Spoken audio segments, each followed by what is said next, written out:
Hey everybody, welcome to Comic Industry Insiders Live, our little pre-show banter. This is what we do just before we go officially live at 2 o'clock. Every Tuesday at 2 p.m. Eastern, we get on to talk about the stuff that's happening in comics that week. And since I don't want to have to fill this time because I have to fill that time, I'm going to bring some people in here, shall I? Let's start with my partner nearly every day in crime, Miss Megan Marsden. Hey, Megan, how are you? Hi, how's it going? I'm good. How are you? Pretty good. Yeah? Yeah. Excellent. We haven't worked you too hard today. That's good. All right. Next up, a man who had way more stories about beating people up than I thought when we got this ball rolling, producer Kyle. Hey, I've been 6'2", 300 pounds my whole life. I've been in fights since then. I won't tell the story that got that storyboard rolling. Catch me later. Catch me in person. Pitch him literally outside. All right, now that we've covered this, let's start bringing in the rest of the baldies. First up, not quite bald, Mr. Django Boren. It's soon. I'm working on it. What though? You lean all the way into what's left, and I appreciate that about you. Last hurrah, man. That's all I got. Give it a year.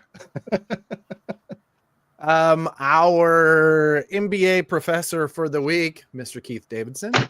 Hi, welcome to myself. I don't know why I said welcome.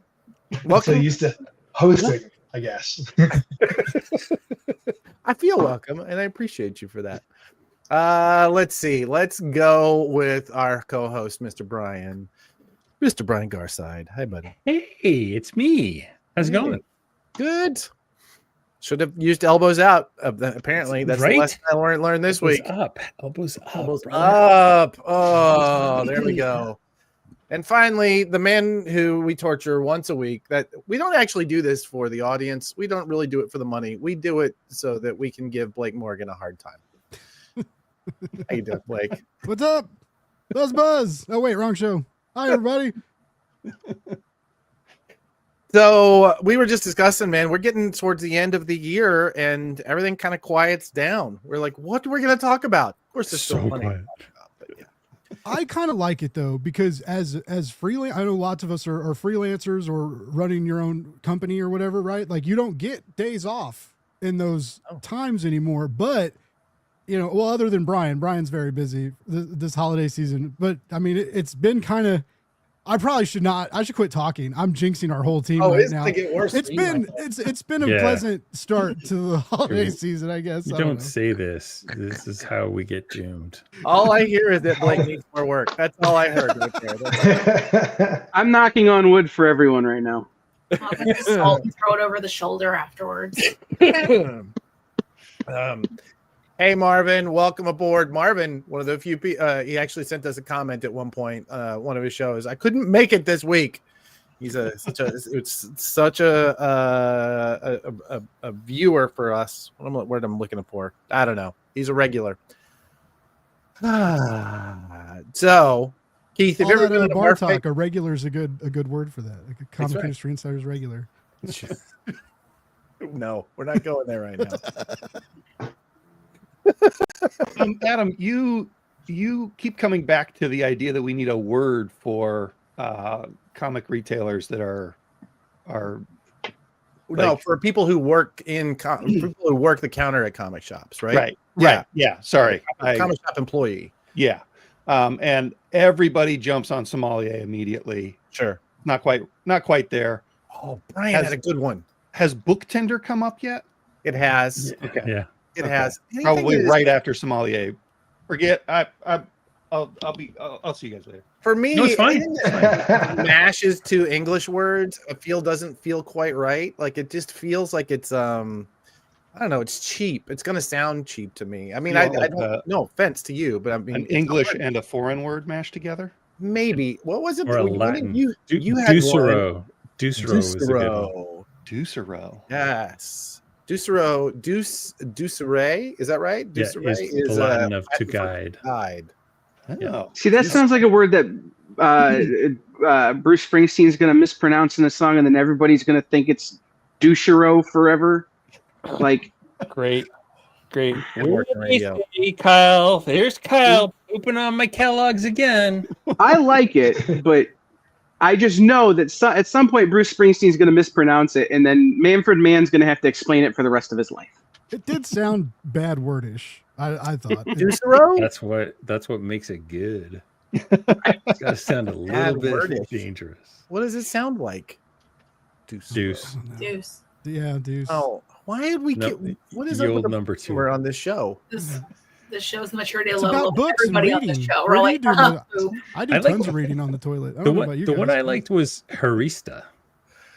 It's like hero, barista, harista. Oh, that was cool. That sounds like something I'm going to order at like a food truck. I would like the harista. See, I thought it sounded like an expensive barber. So in high school, my buddy and I decided that we were going to make bucket and pail things. So we used bucket as like a slur. It would be just like a bucket, right? And then pail was just like, oh, that's pale, man. That's real pale. That's real pale. And we like nobody else even tried. So we exclusively did it. And my victory was when my mom got mad at me because I said bucket about something. And I was like, yes, she's angry because I swore. Yes, victory. So I'm just going to start using harista. How are your haristas today? Oh, excellent. Brian? I don't know. My Deuceros, though. I got a great staff of Deuceros. Sales are up. You got a good group of Deuceros? All right. That's right. Let's do it. Got, 2 of them. Deuceros. Apparently, I've been saying "be the change you want to see" too much lately, and my wife criticized me about it this weekend. So, be the change you want to see here. Just do it. Be the change you want to see. Be the bucket you want to fill. That's right. Party on. I was at a party. This is such a I was at the party on Friday, and I said there's a story that I tell often to talk about how teams really kind of coalesce and they become indistinguishable. Like they just, as a team, they become the thing. And it's about, the Beatles, how somebody was, I think it was the producer was telling about how, Ringo comes in and he's not yet the Beatles, and then George comes in and it's not there. It's not until all 4 of them are there, right? You do the whole kind of story. And then you say, and then suddenly the Beatles are there. And so that same way with teams. And the guy's birthday it was, his wife just really is not having any of it. She goes, people pay you for that? I was like, yeah, a lot. She goes, I had to get into this. I said, yeah, but no benefits. She goes, all right, I'm out. Yeah. And somewhere Pete Best fits into that puzzle. No, he didn't fit. That's the point. Yes. Exactly, Dirk. The smartest person in the room is the room. Well, somebody else clicked it. There you go. Yeah. Hashtag Dirk Manning. Is that what we're looking at now? Do we have a hashtag for him? We're going to be talking about Dirk. Oh, it gets an at there. We're going to be talking about Dirk and a big announcement later in the show. This is actually going to be a jam-packed one, so I'm really looking forward to talking about this. And we cannot go over because Brian's out is hard. It's a hard out, guys. It's a very hard out. That's right. I just want to make sure everybody knows that going in, that we are not going over this week. We have meetings. Keith, I'm looking at you. I'll try. Awesome. Did any of you buy the $9 million Superman one? Was anybody here? Just curious. I tried. No. Yeah. Did you bid? Yep. Did you sneak in there when it was like at $1? No, they wouldn't even let me in the room. The room was too smart. The room was too smart. Wow. Thank you very much. I did just win a shadow drawing from Howard Chaykin from the 80s series. The shadow's not on it, but all of his gun sound effects are on there. So I'll take it. That's fair. Well, and I don't know if it was the exact same day or if it was just the same auction. The Neil Adams Weird Left Leg Superman cover art sold for $1.7 million. Wow. It's the one where the left leg is like really long and the right leg looks a little stubby, but he had to do it so that the font would fit in between Superman's legs for the cover. Like, it's real strange. And he complained about it for the rest of his life. But it's real iconic. Oh, The Adventures of Superman. That's not number 1, is it? With him breaking I don't know. the I just chains? know it as the weird legged one. Nice. Oh yeah, you're right. I never That noticed is really that. Huh. Yeah, New Adventures of Superman number 1. It's a 283. Superman 283. Oh, I see. Yeah, there's some apparently a reproduction that fixes the Right. length, but That's the original funny. one definitely looks a little. Woo. You can't really tell it when you see this, but when you see that image, you're like, oh yeah, that's wonky. I was about to say he's too hard on himself. That's amazing. All right, so as long as we're talking about original art, does anybody ever clean up their office and find something and never know where it came from? Yeah. Oh. Found this piece of Brian Michael. What's upside down? An upside down Brian Michael Bendis art? This page. I have no idea what this page is. Right, but it's Bendis, so there's a whole lot of like zip tone. And That's awesome. on the back is this Superman, Green Lantern, Hal Jordan. Not Hal Jordan. What? Guy Gardner. I don't know why it's on the back of this. Wow. Maybe he didn't have any original art pages, so he just like used somebody else's art. Can you imagine? Yeah. Wow. That's insane. Jeremy apparently knows what it is.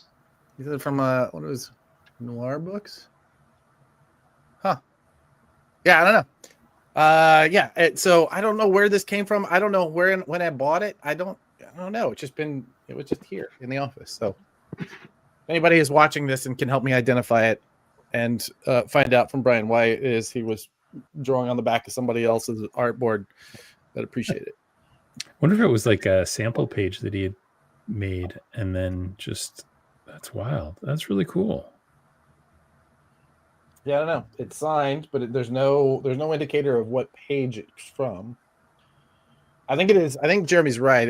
I think it was early because I remember this doesn't look like some of his like Goldfish and later stuff, but couldn't be. Yeah, Jeremy, I can't remember either. Let me know. It looks vaguely familiar because I was such a huge fan of his before he blew up, and then kind of stepped away. So yeah. Anyway, all right, we got 2 more minutes. Anybody else have any riveting stories they want from their week that they wanted to tell in the next 2 minutes? In the way that'll get me worried that we'll run out of time. It's usually Brian's cue. No, I'm good. I'm not gonna say anything. I can take a hint. Oh, Brian has a heart out, so I'm not going to add anything to the conversation at this point That's either. right. Just to preserve Brian's heart out. Oh, Kyle, I think that thing is because I don't have a orientation set. That's wild. I said it. That's weird. Although you usually shouldn't set have to for those- Facebook. You wouldn't think so. Yeah, but I usually set those when I make the stream. Shout out to StreamYard for doing a great job. Thanks, StreamYard. Hey, so they added multi-aspect ratio streaming, and it's really great if you're one person looking into a camera just talking. It's really crap for everything else. Yep.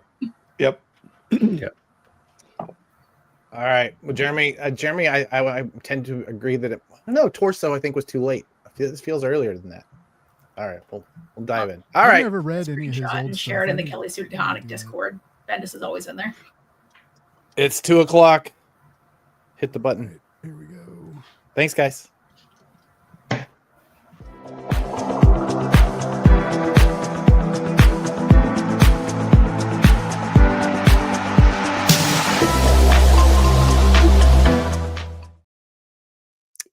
It's 2:00 on Tuesday afternoon. Your boxes are open. You're really desperately trying to get set up, but you also are having a real hard time with the fact that why am I suddenly looking at the vertical view? Don't know. Django. Thank you.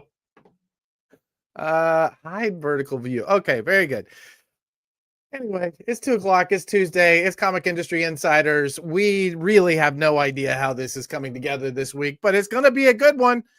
We have so much to talk about this week. And so to bring in Mr. Hard Out himself, Mr. Brian Garside.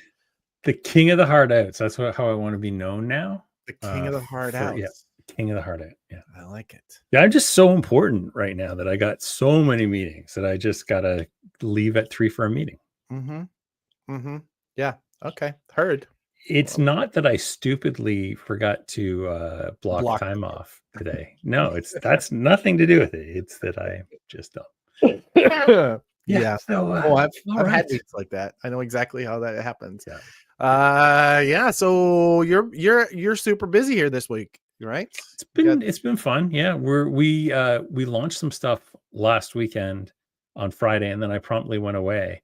And Oh. it turns out that Shopify also changed some things over the weekend, and I was away. So those things got fixed Sunday night / yesterday morning. Yeah. Wow. Yeah. I hear that's a real pro move, is dropping new code and then going away for the weekend. I highly recommend. Well, to be fair, we call that a comic suite. Yeah, right. We tested the crap out of it, and it was not that code that was the problem. It was actually something entirely new. So yeah. Well, congratulations. You found another new problem. Yep. I find that Shopify is just wonderful partners, and I have nothing ill to say about them, so I won't. Indeed. We have so much to talk about this week. So much, dude. We crammed full. We wanted to do an episode that would try and make metadata sexy, because, as a crew, we think about this a lot. We know how important it is, and trying to communicate to people just how important it is and how possible it is for everybody to do it right it's a challenge for us on a day-to-day basis. So we decided we're going to go once more into the fray and do our best to actually connect to the fact that metadata done right means more money for everybody. Right? Am I wrong about that? Data, mo money. That's what they say. That's how that song goes. But first, let me talk about something that's really up on the front of my mind. Comics the Magazine. This is a monthly magazine that's going to be coming out starting in March. It is going to be in comic shops. It'll be priced in such a way as comic shops can even choose to give it to you for free. But it'll be available to you. It's going to have so much about comics. It's going to have so much about the energy of comics. It's going to have so much about the art form and the market around it and all the things that we love about comics. Go to this website right now, sign up for the newsletter, and we will let you know when things are coming up. This week, we got a cover that I think we're all agreeing on that we're taking to a publisher for actual approvals. Ooh. Yeah. Once getting clearances is new for me. That's a new one. Yeah. That's pretty exciting. Moving along. If we can get the one we want, it's going to be so good. Nice. Pardon the dog. What's happening over there? Is this the thing you were dropping? Oh my gosh. So people should go to get comic previews right now, because it goes to comic previews. So comic previews is in a beta right now, but it is looking fancier and fancier all the time. And we're getting to a point where we're going to have user accounts in the next couple of weeks. And then we will be adding, we're really actually kind of fine tuning the data that's being presented. Like today, I noticed that new this week is actually showing next week. So got to kind of tweak that a little bit. But yeah, I'm really, really happy with the direction we're going. And yeah, this thing is going to be live in a couple of weeks with customers creating pull lists. And oh my goodness, so much stuff. You're going to get into some of that, right? So, because so much of the metadata we're talking about is going to be what brings value to systems like this, right? Yeah, for sure. And this helps to kind of describe why changing that value metadata can be bad in the long term. True. All right. So this is what we're getting into this week. We have a whole bunch of shout outs. Many of you are doing Black Friday sales. We want to make sure that every platform we use to hit that hard and let everybody know. We have a few of our favorite headlines for the last week, even though things are slowing down a little bit and everybody's getting a little quieter towards the end of the year. We found a few things to talk about. Our big announcement that I cannot wait to talk about is something we've been working on for a while that we're going to be bringing for our clients. And yeah, Dirk is already excited about this one. We're also going to talk about the impact of good metadata from our buddy here, Brian, and we have a special guest who's going to come in with you and talk about how that metadata, getting it right, can affect your bottom line as a publisher and definitely as stores. And finally, Metadata 101, our ongoing series of Comics MBA. This is going to be our own Keith Davidsen talking about how to work that into your workflow of creating that good metadata we keep talking about. And, now that we know that it's important, how do you do it in a way that doesn't disrupt everything? Yeah. So you want to? Yeah, let's get into it. Deals. People got deals. Bleeding Cool does a really good job of tracking these things too. So if you're looking for, deals in your area, check out Bleeding Cool. They usually have a good post about this every year. And I did see that he was collecting those in his social media this week. But we had a few of you reach out and let us know that you had deals. Our very own Jeremy here in the chat every week, like clockwork. Look at this, 30% off every statue, 50% off Funko Pops, and 30% off almost everything else. And if you've never been in his store, almost everything else is a lot. It is a big store in Dallas.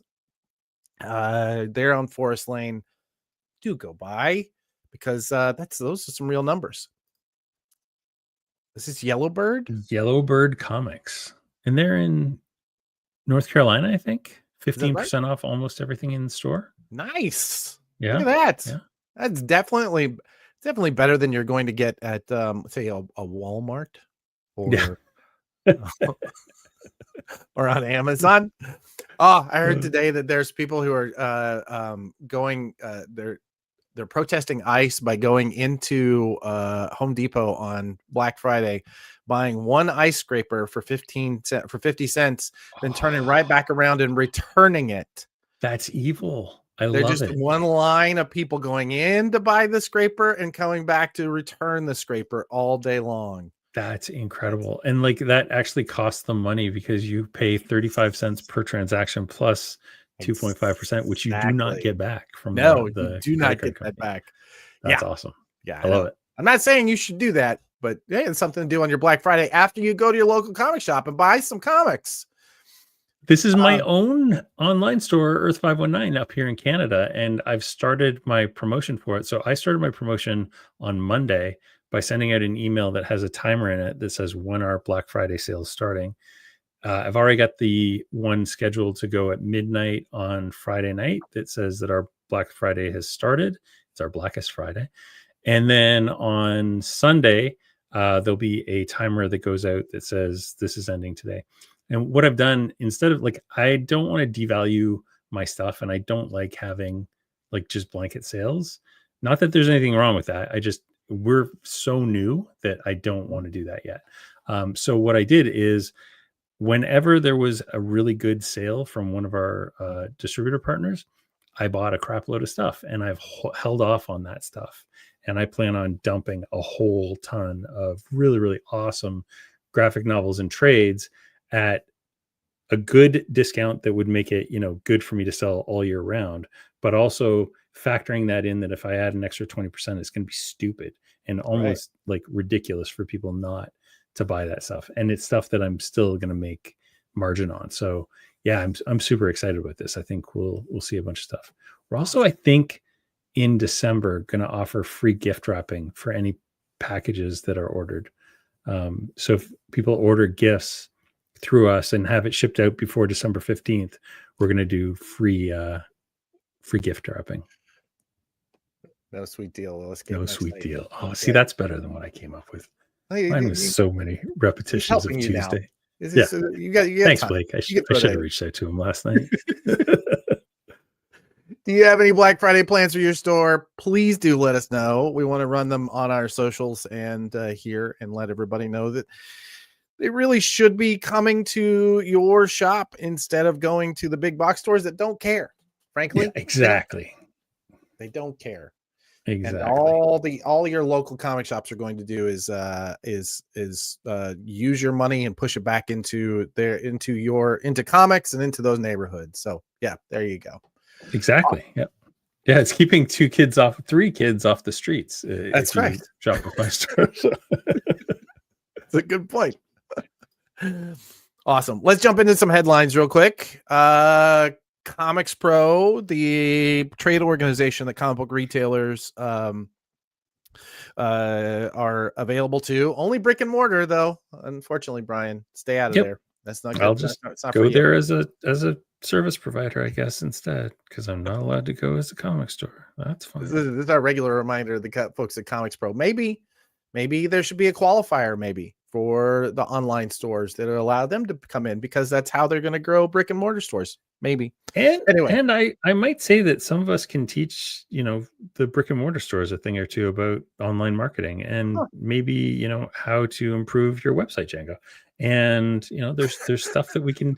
Look, Django and I are actually working on his website right now, and it's just fun because it's like, that's my superpower, and his superpower is retail. And when I open a store, you damn Skippy, I'm going to have Django down here. That's right. He's going to mock you every time he gets an opportunity. Are you kidding me? Do you know how much cable we will pull in my store? It will be so cabled. It's going to be the best time of our lives.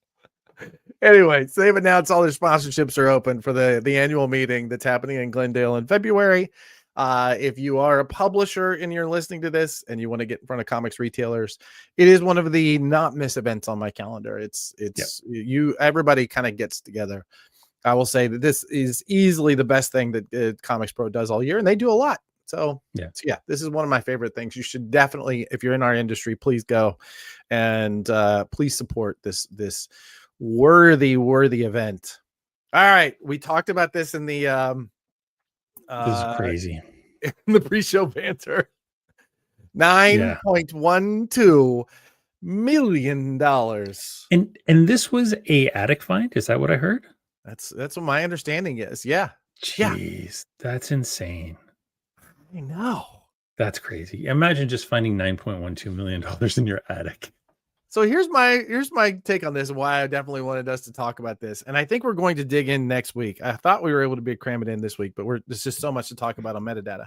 I think this is a good opportunity for a lesson about the value of back issues and the value of buying and selling collectibles. We know of several different stores that we've been talking about how comic shops are having an amazing year this year, but there have been a few stores that are saying, I'm not having that amazing year. And I would say that most of them don't really focus anything on collectibles. They don't spend any of their capital thinking about buying and selling collectibles. And the thing is, when you're buying from your customers and you're selling, you get an opportunity to moderate that markup. Right? You get an opportunity to control that markup. Anyway, one of the reasons I want to bring this up this week was because at $9.12 million, people are going to go into their attics. They're going to go into their basements. They're going to pull out collections. They're going to bring them to your shop. I think it is worthwhile to say that you're going to be disappointing some people who think they have $9 million, but they do not. But it is an opportunity for you to build your store, build your inventory, and build your profits at the same time, right? Yeah, absolutely. So, and like you said, like, it's an opportunity to diversify. We talk about this all the time, right? Diversify your suppliers.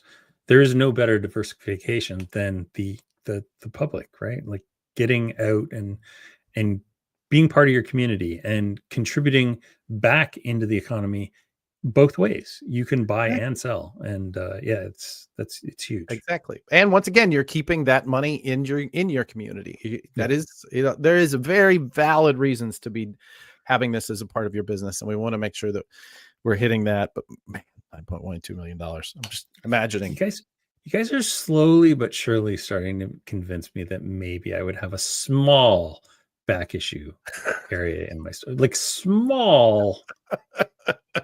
Maybe there's value there. Maybe controlling your markup is a smart idea when you're running a business. Maybe fine.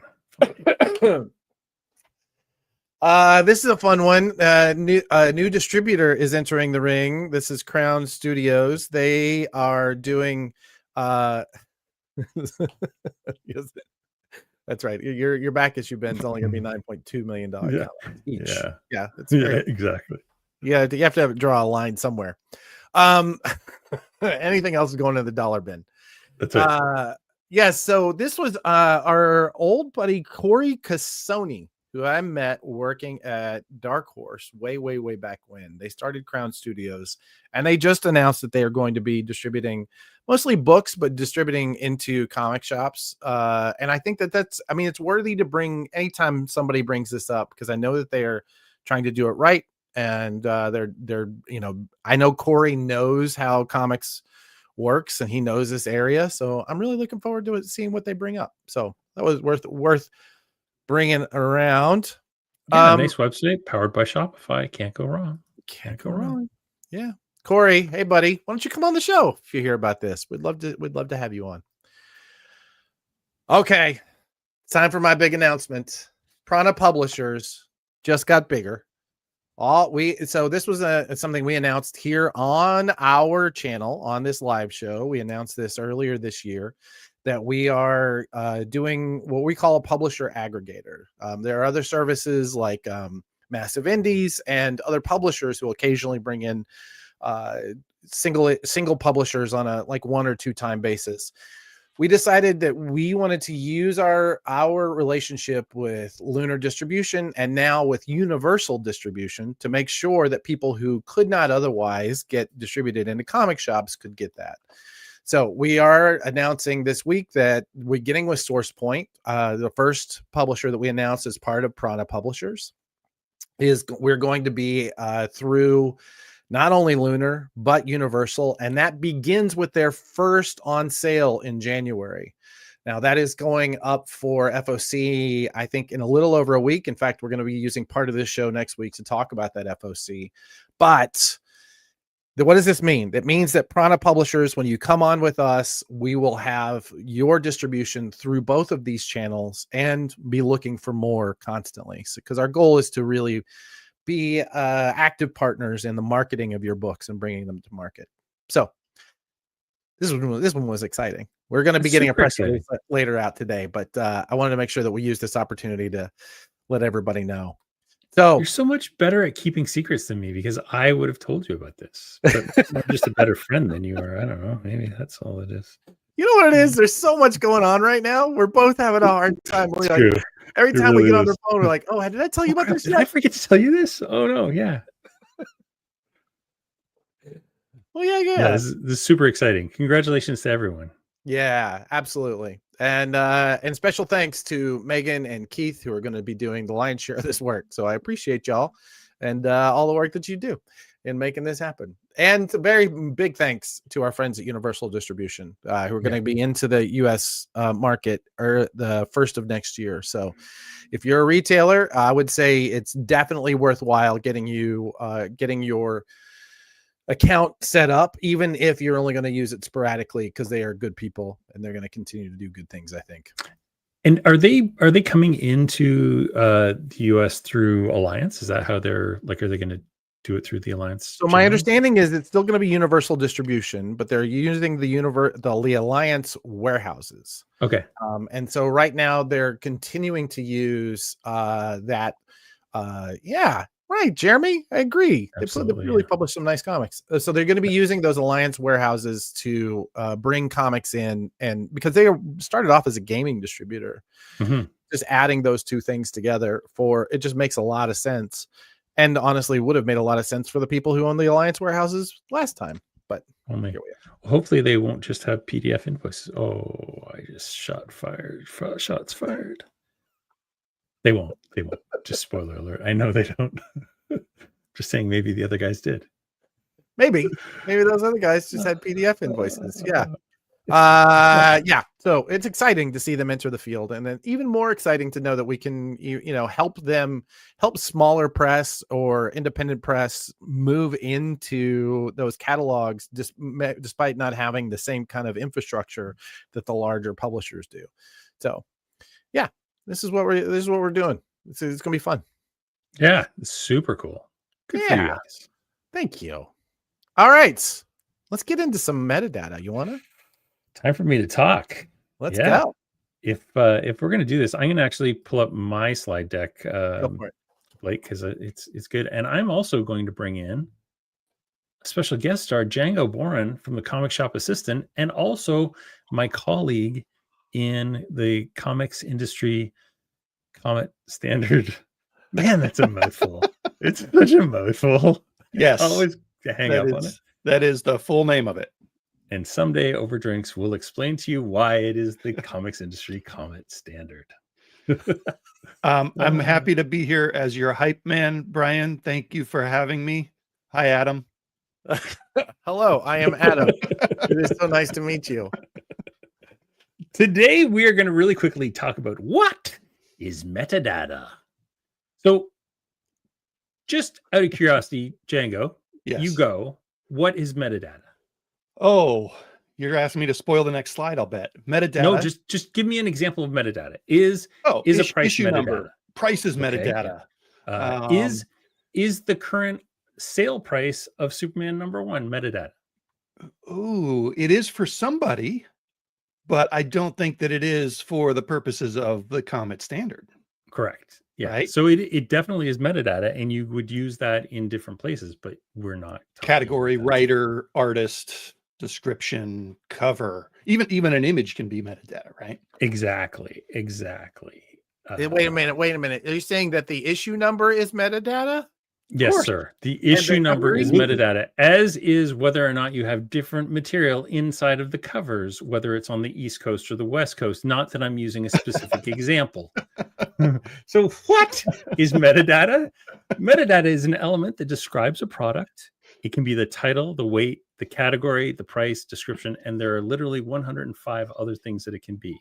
We could probably think of some more. Actually, we have a list of all of those things that are live on the comic industry comics standard. Oh, damn it.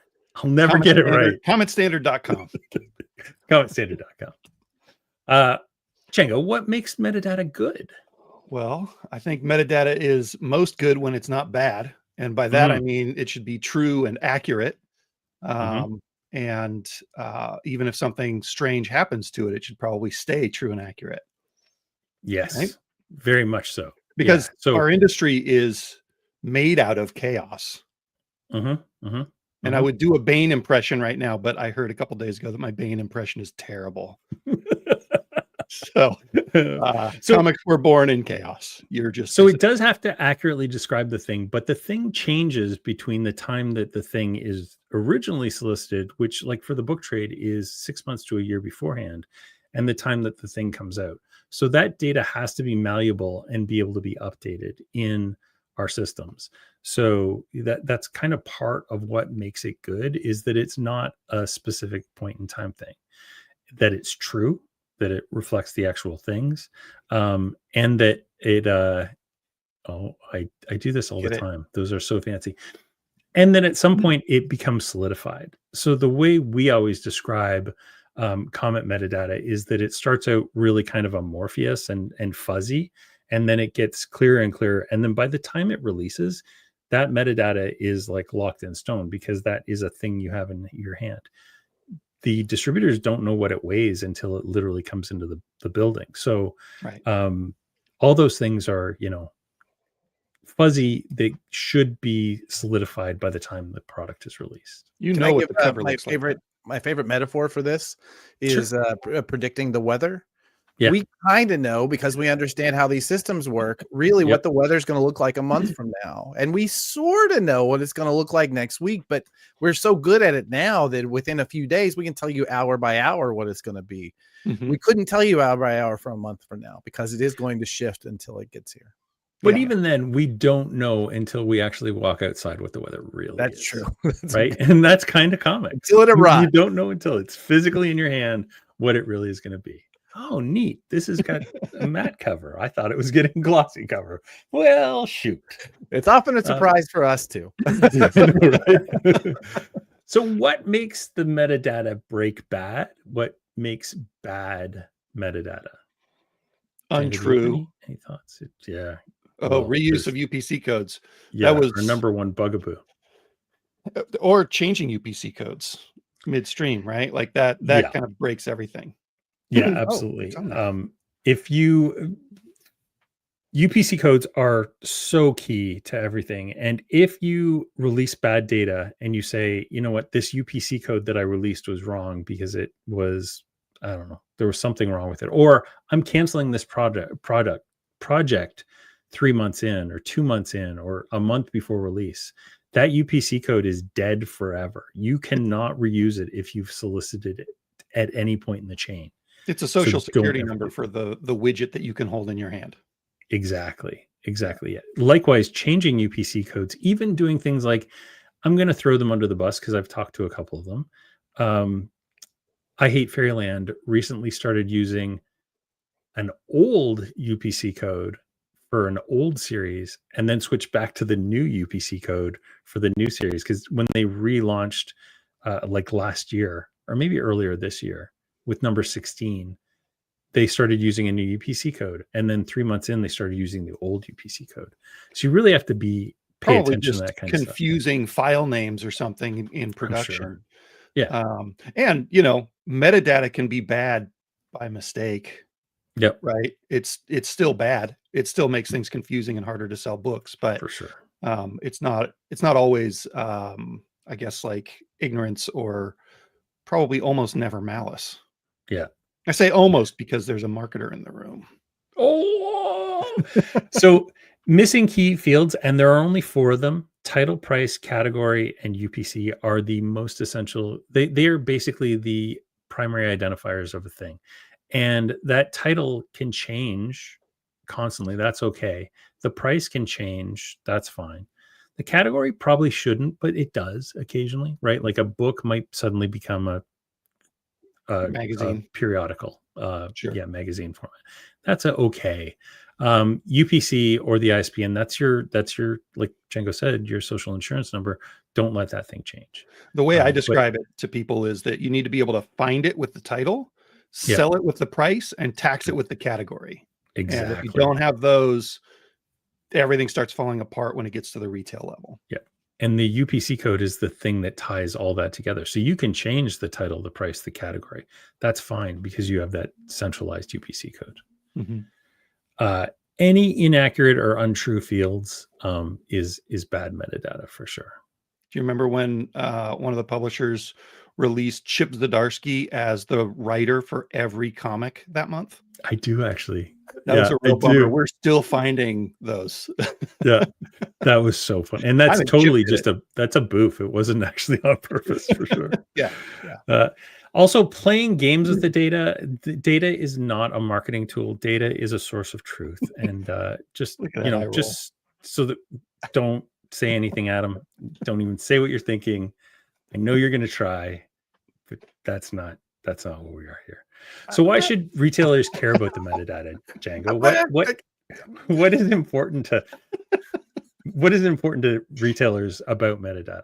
Well, I think most retailers are overwhelmed by the number of things that we have to order and purchase and sell every single day, and the metadata streamlines it. Whether you use a point of sale system or not, it's a tool for you to know what you're buying and know what you're selling. Without the metadata, you wouldn't know that Peach Momoko drew this cover, and that's a huge selling point, right? So even at the lowest level, you're interacting with the metadata whether you know it or not. And I think a lot of stores that maybe aren't using a point of sale system, or who are using a point of sale system that is taking care of a lot of the metadata for them, can be impacted by bad metadata and not even really know it, because it's such a low level, or I guess a high level basic thing that we all deal with every day. Yeah, just taxation. Like if you're taxing things wrong, that can impact you hugely down the road.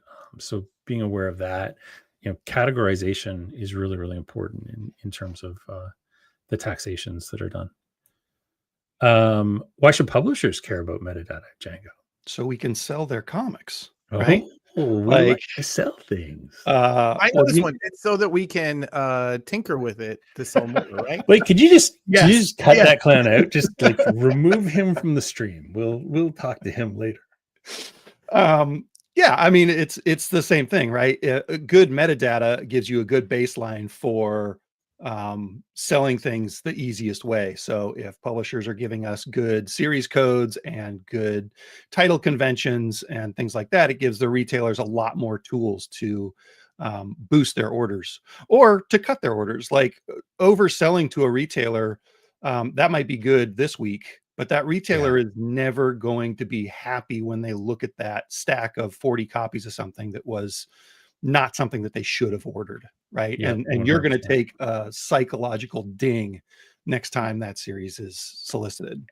I've And seen I it happen. think you and I have had these conversations before that there's certain retailers that we just don't, or certain, not retailers, certain, well, there's also those certain publishers that you just can't trust sometimes. And it's because of the fact that their metadata is changing so frequently.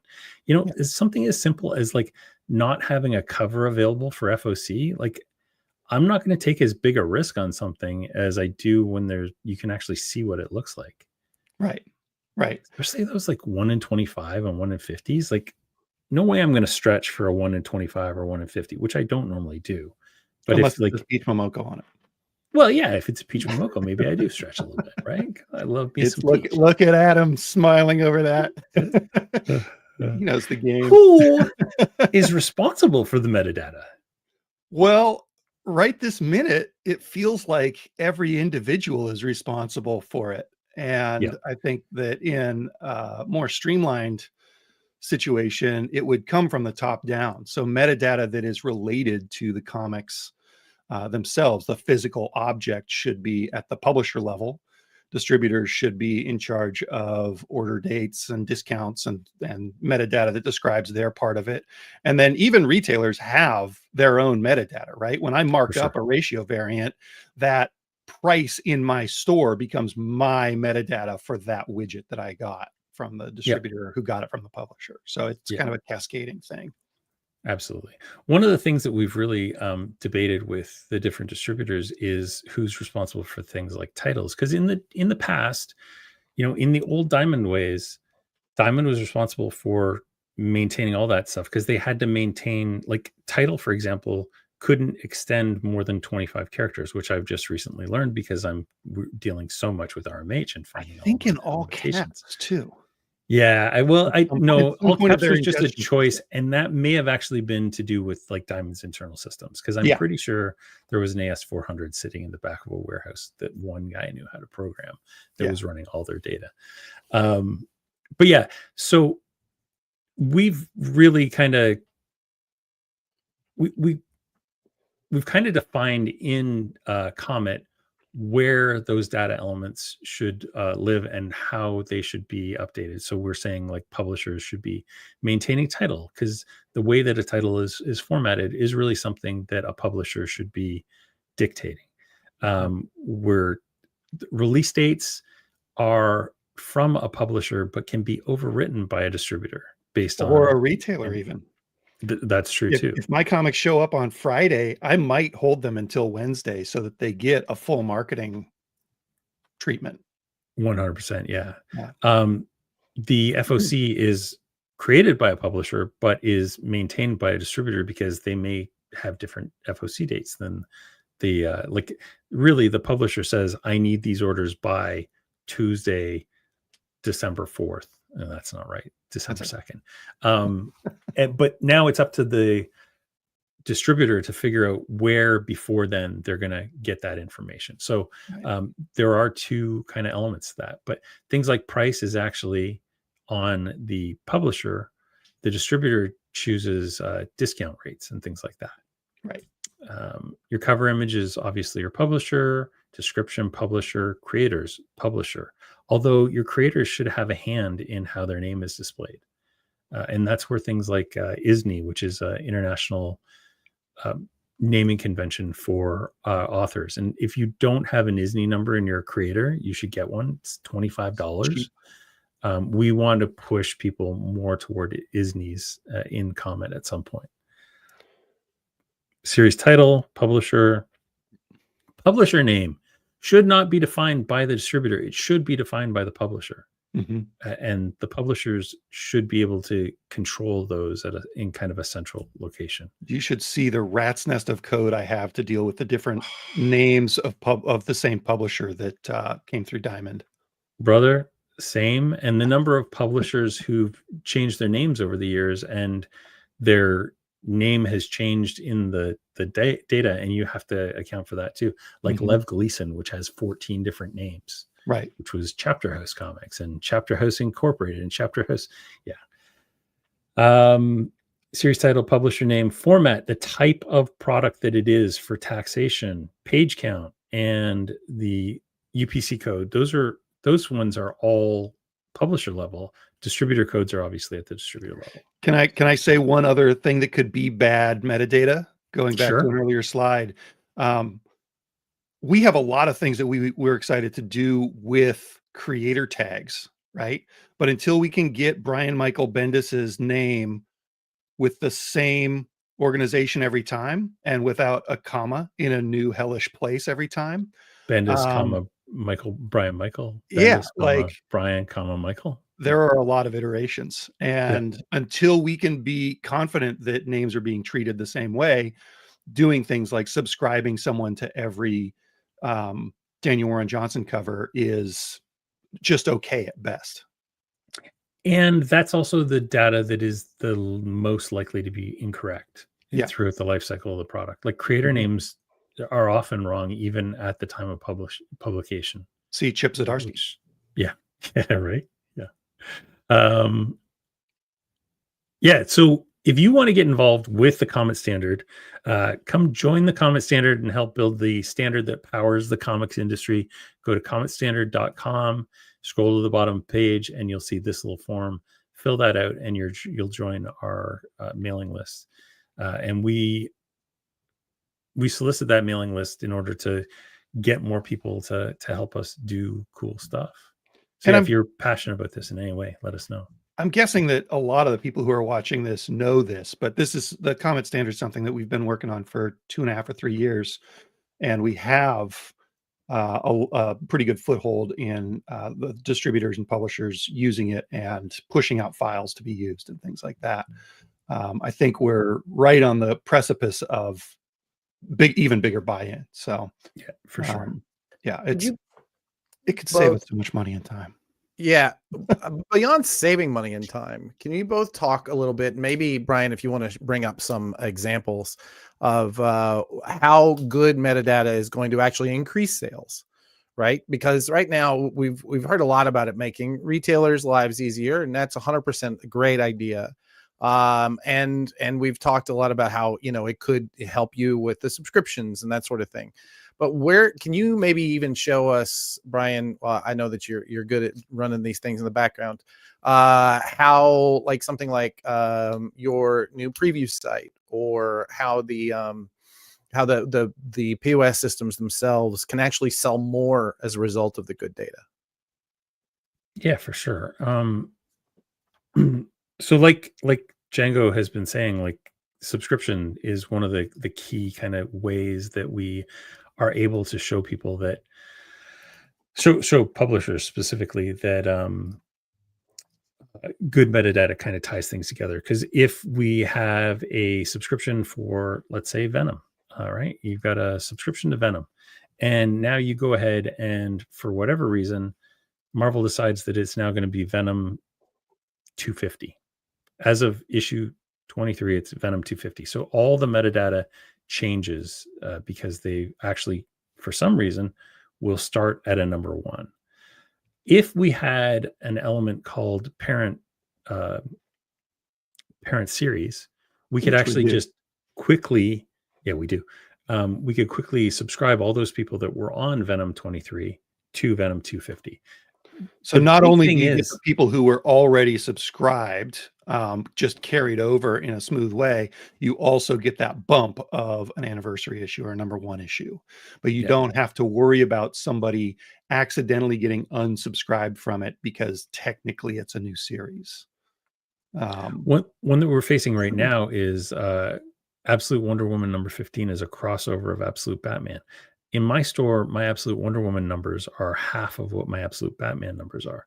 So being able to cross subscribe those people to that other series, and if they're, I don't know that we've even defined a metadata. Yeah, crossover. We have a crossover element. So if that crossover element is defined, then you can subscribe all those people. And literally, I would double my absolute Wonder Woman numbers. I'm going to guess double those numbers and hope that I can sell them all. But it'd be a lot easier if I could actually kind of force the issue and add that stuff to our customers. By the way, I've been auto subscribing to people this stuff for a year, and I've only gotten raves about it. There's 5 people who don't like it, and I literally in my system have a do not clone button. So I can say, don't clone those people into other things. They'll manage on their own. I'm making money I wouldn't have made otherwise because I'm bringing those people across to other things. And I think if you like, it gives retailers a lot more sales tools. It gives publishers a lot more sales tools. It makes it easier for us to send out mailing lists that are drilled down to specific customers' tastes, right? Like if we can say this person always buys Daniel Warren Johnson insides, but he prefers Jim Lee covers on them, we can make those associations and automate some sales pitches digitally, right? Yeah. But then, to go back to the first thing you said, Adam, the saving retailers time, that is selling more comics. Because 100%. I think that as a group, if we're not sitting behind the computer pissed off at a publisher or a distributor, we're out there selling more comics. Our sales go up 20% if I'm on the floor. And like, I have a great team, they sell stuff well, but if I'm stuck grumbling at the metadata that we need in order to run our business, I'm not on the floor selling books. And so there's, I can't draw you a single straight line for that, but saving time at the point that people are selling things is selling more stuff for you. You know how much I love both of you, and I know how much, I feel like it's mostly reciprocal, but every time you say this, I think about this from a publisher standpoint. We all have limited bandwidth. We all have to spend that bandwidth somewhere. And what you're saying to me is, as 2 service providers, well, if you would make my life easier, I would make their life easier. Right? Sure. Also, you are at the top of the pyramid, right? Yeah. So if you distribute solid metadata, not only does it go to us and Comic Hub, which is that's 700-800 stores, it also goes out to the other 1200 to 1700 stores. Yeah. Right. So it's not just these service providers, it's everybody who's buying stuff. So like your 5 minutes can save 2,500 people 5 minutes. Yeah. And if Django and I fix something, we fix it for the industry. We don't fix it for just us. So like when we're doing stuff on behalf of Comet and we solve a problem, that's the entire industry that's benefiting from that. And that's how we give back to the industry, is by making things better for everyone. But even that means that we have to send it up, and somebody at the distributor has to review it, 100%. Correct it, send it up to the publisher, and then push it back down to everybody. And not everybody gets that re-push at that point. Yeah, 100%. Thank you, Brian. Thanks, Django. I did sit on my hands because many times, part of my job as a marketer is to understand how the system works so that maybe I can break it and sell a few more copies. And I understand that that's often makes it difficult. But occasionally, though, that bites you in the ass. I don't know. I've seen it.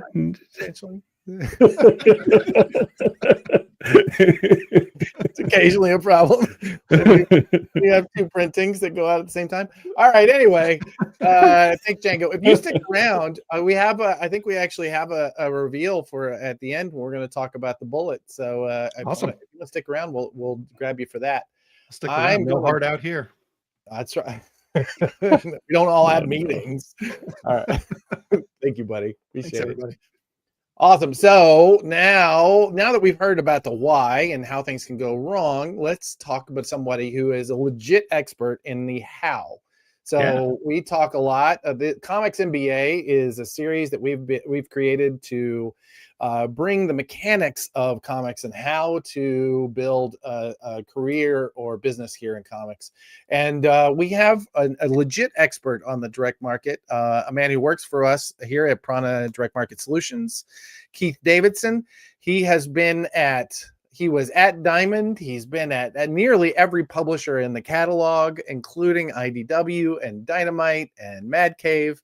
25 years in our industry, and has no sign of stopping. I am so excited to bring to the stage. Oh, I did it. You did it. We all did it. Keith, hey, buddy.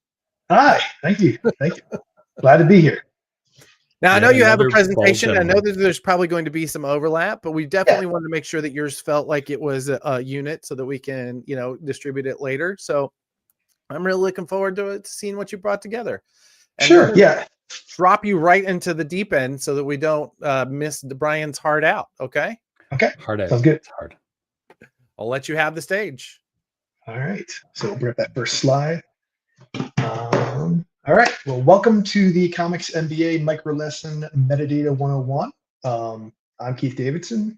My experience in the comic industry goes back 25 years. I have worked at IDW Publishing. I've worked at Dynamite Entertainment. I've also worked at Diamond Comic Distributors. So between my work at 5 different publishers and at Diamond Comic Distributors, I have personally handled thousands and thousands of solicitations. So I feel like solicitations is something that is at the core of the comics business. All distributors, whether it be Lunar, Penguin Random House, Universal, etc., they all require solicitation information to be presented in some kind of metadata format that gets imported into their systems. That could be it could be uploading it as part of a spreadsheet. It could be put it into an online system and filling out different fields. It can actually just be text depending on the distributor. So every distributor has different needs. There are some standards, and so I'm going to cover some of them here. This is what I hope to be a kind of like a good instructional for publishers especially, but it's a good way to understand the whole process from the distributor all the way actually to the consumer and how solicitation metadata fits in. I'm going to err a little bit on the side of Lunar details as I talk, because Lunar does have a pretty comprehensive metadata spreadsheet that has lots of different fields to fill in. But again, you'll want to work with your distributor. If you're a publisher, you'll want to work with your distributor to make sure that you are giving them exactly what they need. Okay, so first up, make sure I'm in the right place. Yes, what is metadata used for? Okay, so the promise, you're making a promise with metadata. You're making a promise to the distributor, to the retailers, and to the fans of exactly what product you are offering and what the product is that you will deliver. How distributors use that data. For the distributor, metadata allows them to set up your product in their systems for retailers to order, for their warehouse operations to receive and ship your products correctly, and ultimately for you to get paid. Retailers use the data to familiarize themselves with your book, to gauge its sales potential, to set the pricing, to import the data into their own POS systems, and to know deadlines for placing orders. And fans even get to use the data to a certain extent as well. Product descriptions and other details trickle down to them from the distributors, from retailers, and even the media, who sometimes get access to all solicitation data and post it on different popular comic websites. Most of the distributors use spreadsheets to wrangle their metadata. And you should always be aware when you work with your distributor what their deadlines are for submitting that metadata to them. There are opportunities where you might be able to miss a deadline and still get it in. It does possibly impact your ability to sell, or like to sell as best as you can, or to get the best sales numbers. Okay, moving on. So let's talk about the individual, like, naming constructs for product names. There are we're going to be talking about comic books. and trade paperbacks or graphic novels or hardcover collections of comics. In the examples that we have here, and hopefully you can see it, I know it's written a little small, but for comic books, there's two made-up comic books here: Underwater Flame Guy and Goblin Tyrant. And you can see that Goblin Tyrant has a ton of detail added to it, which tells you something that it's different to Underwater Flame Guy number 7. If you look at Underwater Flame Guy number 7, it doesn't indicate of 8 or of 10. So this would imply that Underwater Flame Guy is an ongoing series. It doesn't specify a cover type, like a cover A or cover B or cover C. So this is probably the only listing for the comic book that there is. There's not going to be a variant cover. It's just a straight up one cover comic book series that's ongoing. There's no delineation on what kind of age group it's dedicated towards. Being that for metadata, we only really focus in the naming convention of the title on mature readers or not mature readers. As you can see in the examples for Goblin Tyrant, there's an MR in brackets that would indicate mature readers. So Underwater Flame Guy is a very basic listing. But there's plenty of publishers who want to have or whose businesses rely on a variant cover business with lots of different options. You should know that when you're entering metadata, you want to make sure that every single product gets its own line. You're never offering more than one variant cover on a line, especially when you're dealing with spreadsheets. Every line is unique to an individual item or SKU that you are offering. Always write your titles in all caps. If the actual, legal title of a book is The Underwater Flame Guy, drop the from your product title. We don't use a or the to start off product titles. It's easier that way for alphabetizing and for retailers and fans to find your products. Avoid special characters. The only special characters that you should use are the number symbol, parentheses, and colons. Don't use periods, don't use hyphens, don't use ampersands, etc. Like I said, you should have a mini-series limitation if you are using a mini-series in brackets. Let's say of 6 or of 5 or of 4. You should always specify, if you have a cover variant, who the cover variant artist is going to be. That is a really big sales tool or selling point for retailers. So you want to make sure that you use the full name of that particular cover artist. And you want to make sure that you spell their name right. That is so important. There's a lot of people who might be searching by a certain creator. And if you spell it wrong, then people won't be able to find the product. You also want to do a call out in some fashion for special variant covers that are, perhaps wraparound covers or foil covers, or they may have a certain theme to them where it's a solo character that you're doing month to month. You'll always have a solo character in one corner or standing up. If you have something special about the cover that makes it unique and stand out, as opposed to a very open kind of interpretation of what of artwork that could be here on a cover. If there's something stand out about the cover type, you want to call that out in the product's title as well. For instance, wrap, WRAP, could just be put in the title just to indicate that it's a wraparound comic cover. For graphic novels, the standardization typically has TP for trade paperback, HC for hardcover, and you'll want to make sure that when you write, if it's a multiple volume series, you want to make sure that you do not put a period after your abbreviation for volume VOL. Okay, let's move on to the next slide. So let's talk about creators. This is very important.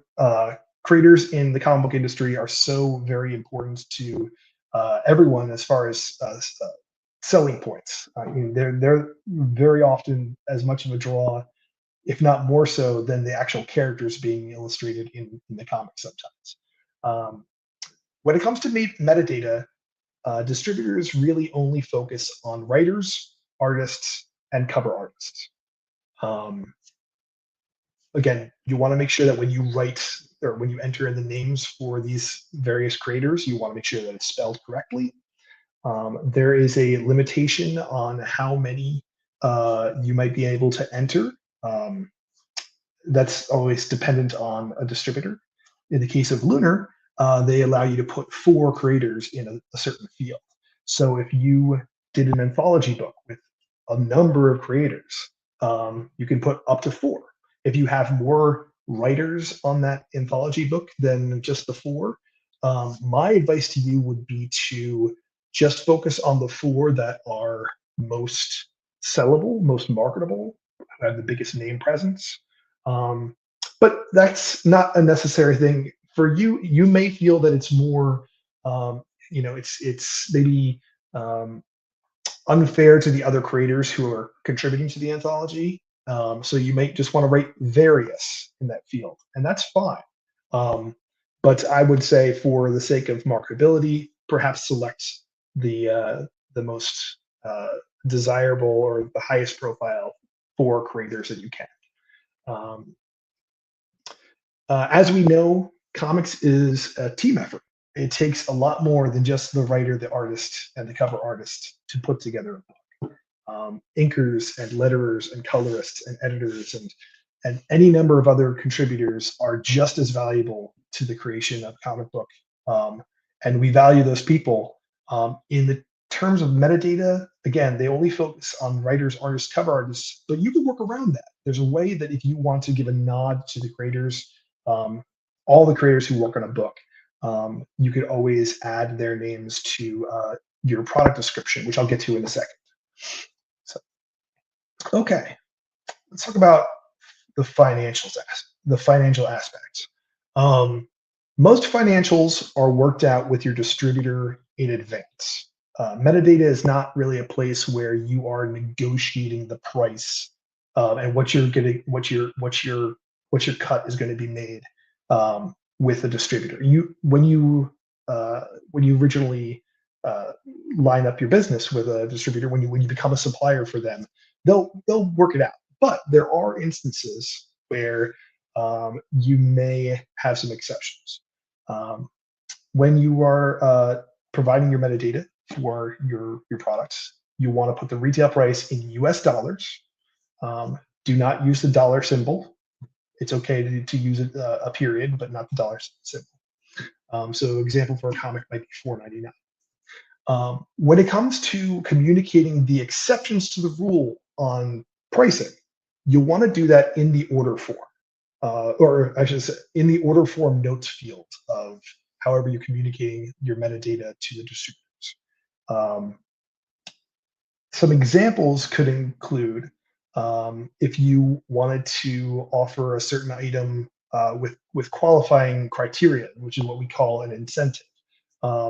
You'll want to communicate to the distributor that perhaps in order for a retailer to qualify to get a certain variant cover, they need to purchase 10 copies of another cover variant. That it creates a sense of collectability with the incentive variant, and so you would want to specify that in the order form notes field of the metadata, and also in the actual title of the product itself. As you can see here on the slide, Goblin Tyrant number 4, cover C, incentive 1 in 10, Tracy Flair variant. It's all made up. This is a made up product, but it's an example of how you would denote a retailer incentive variant. A net cost item. There's times when you might have a limited variant cover or some other kind of product where you want to dictate the terms on what it would sell to for the retailer, but you're giving them the freedom to set the price.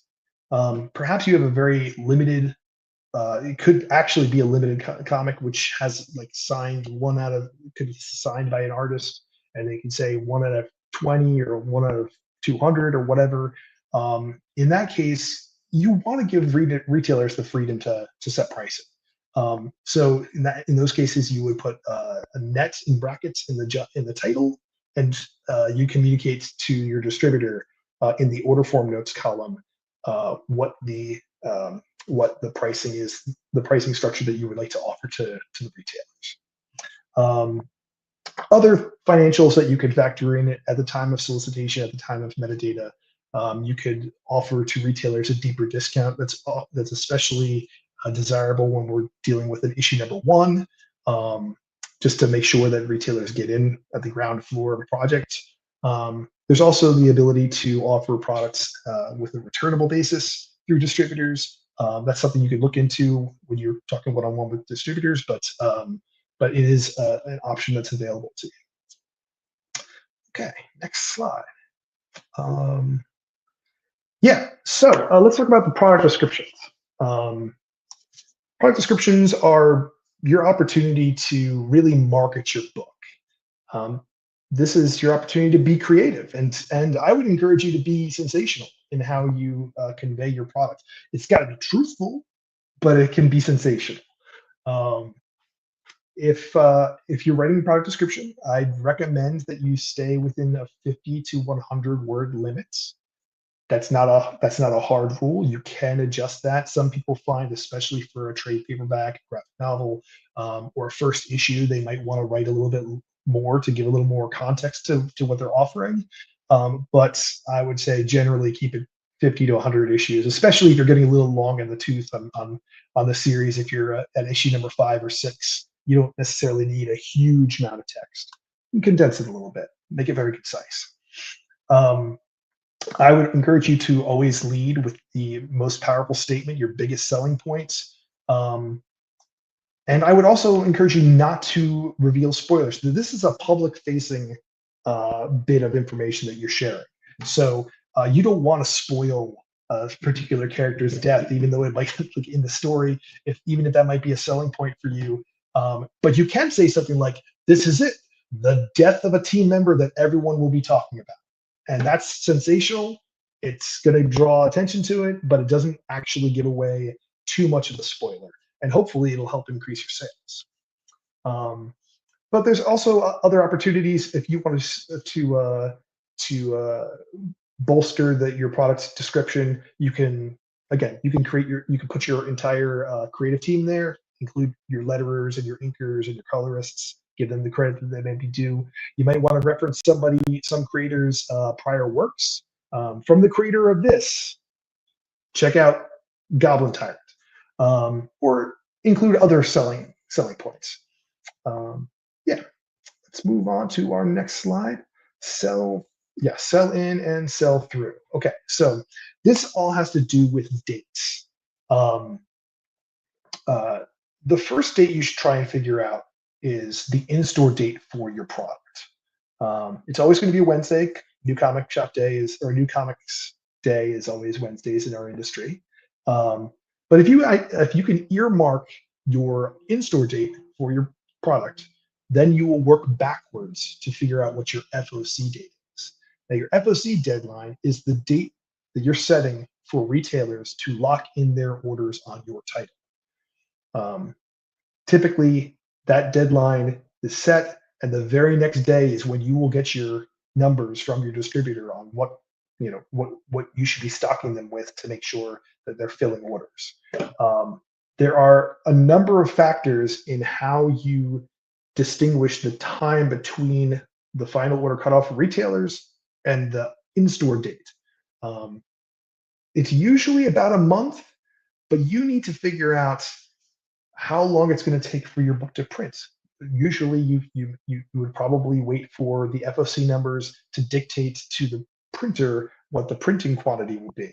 Then it has to go through printing, and it needs to ship from the printer to the distributor. Then the distributor needs to receive it and needs to turn it around so that it arrives into retailer stores. That could take weeks. I know, for instance, Lunar takes about 14 days between the date that they receive your product and the date that it's in stores. And that's just on the distributor side. There's also going to be the printing side and the shipping side. So You have to factor in all those things in order to figure out the distance between the FOC and the in-store date. Also, another thing to remember as we are heading into Thanksgiving and to the holiday season, holidays impact schedules very frequently as well. So be sure that you are communicating with your distributor to know how their schedules are going to, and also the printers, how their schedules are going to affect your ability to deliver. While we're talking about dates, two other key deadlines to pay attention to are the deadlines for submitting your solicitation metadata, of course, and also it's good to know when the distributor will go live with your solicitation, because that's your opportunity to really start marketing your book out into the marketplace, so that you're building excitement with the fans, that fans will go to the retailers and place pre-orders. Okay, next slide. So scanning. This is where we get into the digits.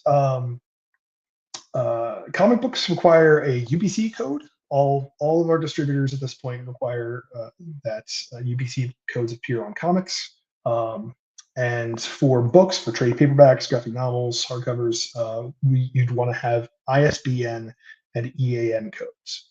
So UPC codes are usually 12 digits with 5-digit extra string of numbers. The 5-digit strings kind of signify special things about the cover variants that you're offering. I provided some examples here on the slide. You can see those 5-digit strings, 01011. In that case, it would indicate issue number 1, a cover A.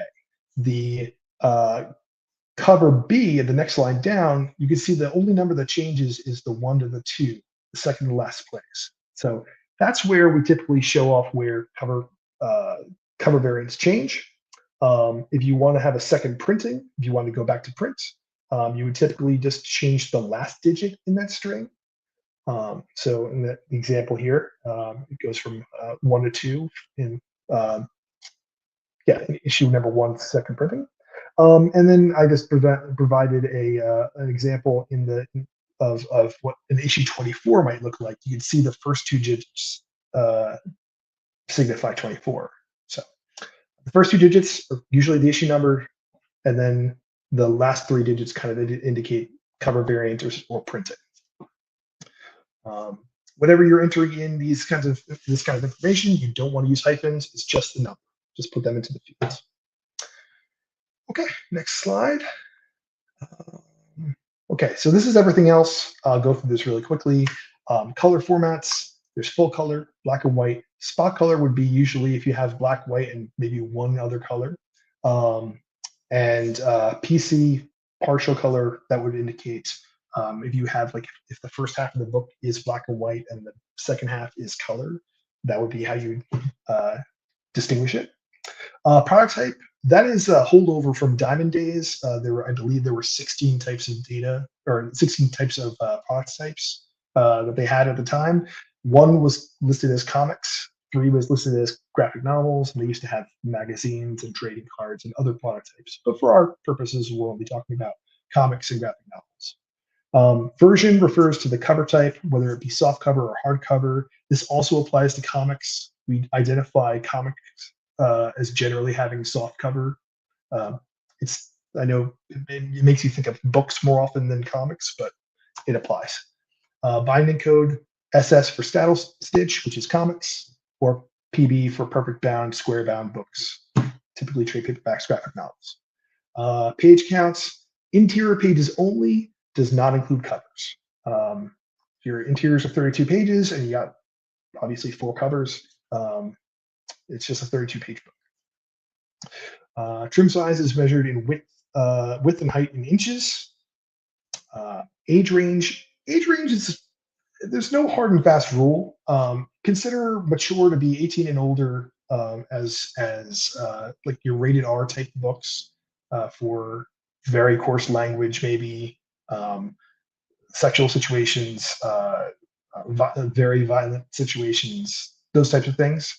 But otherwise, figure out the age range as you feel it feels best. There's a lot of overlap here, as you can see. teen and teen plus and young adults, middle grade, they all are kind of in the same range. So it's up to you. But those are options to you. And also with metadata, you'll obviously want to fill in printer name and publisher name. Carton count tends to be an optional thing because at the time that you're soliciting, you might not know what the carton count is, but you might actually know. There might be an opportunity that the printer would be able to tell you. So, all right, next slide. Okay, so this is the last slide. The last thing I would encourage you to do as a publisher who's putting together solicitations and metadata is to remember the promise. Again, metadata is a promise to the distributor, to the retailers, and to the fans that's what the exact product is that you're offering and what the product is that you will deliver. It's okay if things change during the process. Changes happen. Maybe there was an error in the original metadata that you provided, or maybe a writer was overburdened and had to drop out and you had to swap in a different writer, or maybe the development just took longer than you anticipated and you have to shift back dates. There's all number of things that can change as a product is being developed, and it's fine. You can communicate those things to your distributor. It's all good. The only thing is that you want to make sure that you communicate all changes to your distributor the week prior to FOC. You don't want to break the promise to the retailers and to the distributor on what you're offering. So, for instance, you don't want to have some A-list artist as your cover artist, and then something falls through and you swap out a different artist, and then you don't communicate that to the retailers.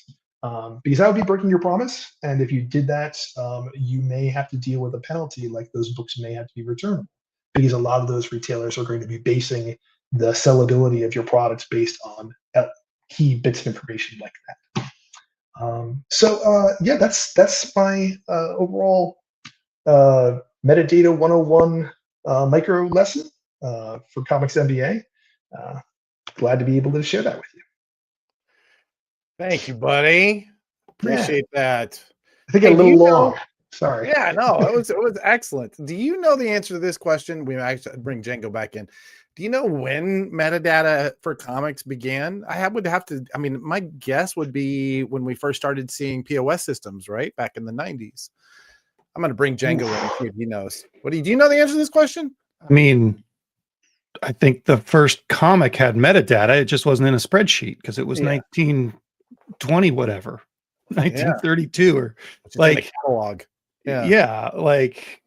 But I mean, even as long as there have been catalogs, as long as there have been distributors selling to the direct market, metadata has existed. It just may not have been as automated in a computer system, but certainly in the late 80s and early 90s, I came across catalogs, and that's metadata.